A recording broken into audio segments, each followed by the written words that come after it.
আমি তারপরে আসবো। আপনাদের ওই বলেছেন সিআইডির বাড়িতে পাঠানোর, বেলেঘাটার বিধায়ক বলছিলেন, ও আমরা পাঠাইনি, আপনাদের লোকরাই অভিযোগ করেছে, বিজেপির কোনো রোল নেই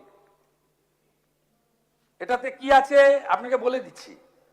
এটাতে এমন 13 জনের সই করেছেন যারা আপনাদের এই রেজুলেশনে সই করেনি।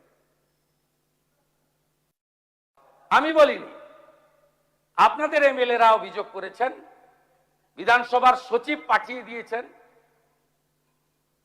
থানাতে।